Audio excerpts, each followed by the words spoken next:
Okay, so ngayong araw usapang ano naman tayo. Ayaw mag-drive o reverse yung candy natin. Kumbaga kahit anong pindot mo doon sa drive or what, ayaw niyang umabante. Okay? So, unang check nyo kagad, number one is yan, kapag nakikita nyo nagbi-blink yung word na ready. So, ibig sabihin yan, hindi pa siya fully engaged yung candy natin. So, simple lang gagawin natin dyan. So, apakan yung preno, tapos pindutin ulit yung start button. Okay? So, tingnan nyo. Pagka pindot ko yung start button, yan, nakaapak ako sa preno. So, yung word na ready, hindi na siya nagbi-blink. So, kung ano na, pwede na kagad yan mag-drive. Naka-engage na yung drive niya. Pwede nang mabante at pwede nang mag-reverse. Yan. So, gagalaw na siya. Okay, tingnan natin kung gagalaw. Yan. So, gumalaw na. Drive.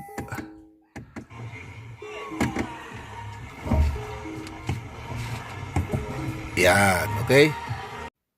So, usapang ayaw mag-engage yung drive at saka reverse kahit na naka-on na yung sasakyan natin. Ayaw mabante or ayaw matras.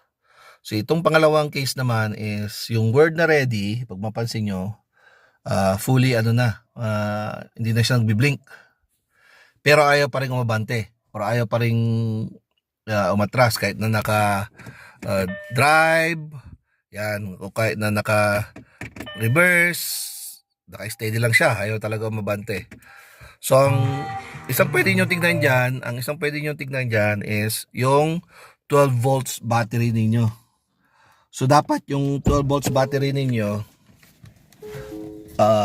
at least, nasa around 13 volts kapag ka naka-on yung candy ninyo. So, doon sa mga, siguro alam niyo naman na lahat, pero this is just in case hindi pa nakakalam. Dito sa baba, madilim pero nandiyan yung 12 volts battery. So, kapag i-check nyo yan, kapag meron kayong multimeter o kayo yung tinatawag ng voltmeter, maganda ka meron kayo, ilagay nyo yung positive sa red at saka yung negative sa red. Dapat makita nyo yung 13 volts pag naka-on. So, usapang ayaw pa rin mag-engage yung KD natin kahit na naka-on na siya. Ayaw umabante, ayaw mag-reverse, kahit na tignan nyo yung ready na word is hindi naman siya blinking, pero ganun pa rin. Kahit ilagay mo sa drive, apakan mo yung accelerator, ayaw mabante, iatras mo, ayaw din umatras. So, ang una nyong tignan dyan is so nagawa nyo na yung sa battery, nakita nyo na rin yung blinking. Ang una nyong pansinin dyan is kapag pinindot ko ba yung start button na hindi nakaapak sa brake pedal. Okay? Tandaan nyo, hindi nakaapak sa brake pedal. So, okay, naka-off yung car natin. Pindutin nyo yung start button. Obserbahan ninyo kapag red, kapag orange or green. So normally kapag hindi ka nakaapak sa brake pedal at pinindot mo yung start button, halimbawa patayin natin ito Yan, patayin natin. So normally kapag naka-off ito at in-on ninyo nang hindi nakaapak yung paa nyo sa brake pedal, ano dapat normally ang kulay nito? So ito, gawin natin. So hindi ako nakaapak sa brake pedal, pinindot ko tong start button, yan, dapat orange ang lalabas. Okay? Dapat orange ang lalabas. Ngayon, halimbawa,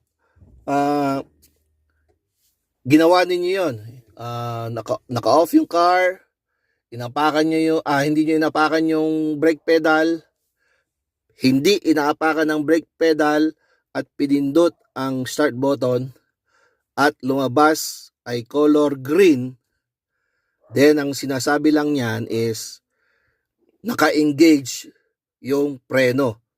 So ibig sabihin, kaya ayaw umabante, kaya ayaw ayaw mabante, ayaw matras, kahit na yung ready dyan is hindi nagbi-blink. Dahil naka-engage yung preno niya, so naka-safety mode yung car. Hindi talaga aabante yan or hindi atras. So, para hindi magtagal kasi may isang case na sa kakindi natin, I think ilang buwan nang di kaso sabi ko i-chat niya ako, hindi pa niya ako chat. Kasi yung isang case natin, na-resolve na natin kagad. Yun ang pinaka problema. Merong yung dun sa kanyang brake pedal sensor is naputol or na bali or nasira yung stopper.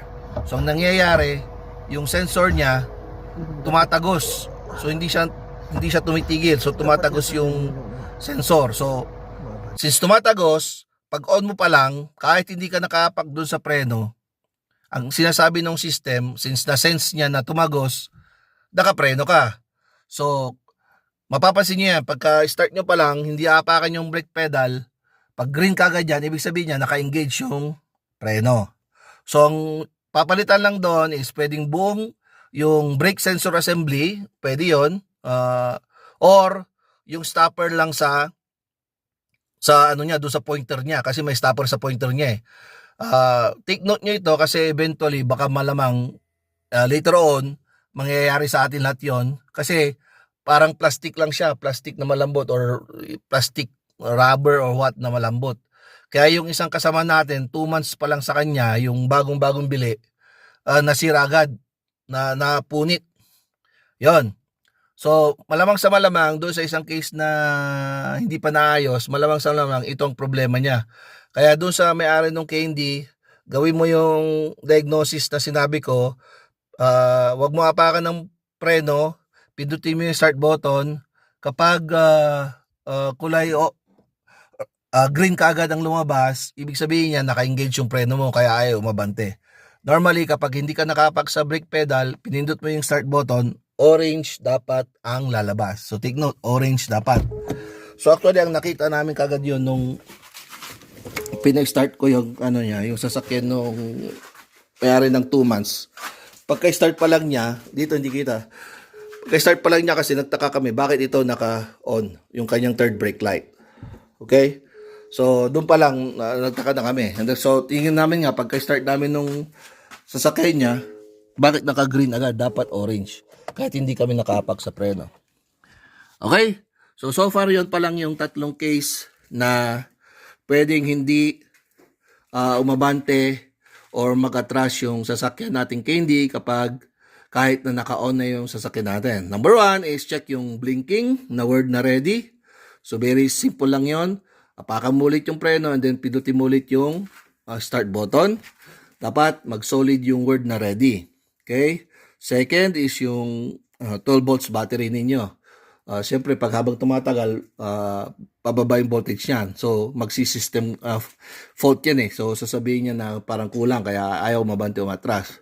At pangatlo, yung wear and tear nung brake pedal sensor, lalo na yung stopper nun. Makikita nyo pala yung brake pedal sensor dito sa ilalim. Dito.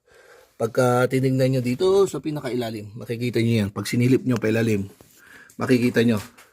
So, wear and tear, ano ang issue nun? Yung doon sa case naman nung doon sa 2 months old na owner, napunit. Okay? So, hopefully nakatulong ito doon sa mga kasama nating may TFSC candy. Alright, see you.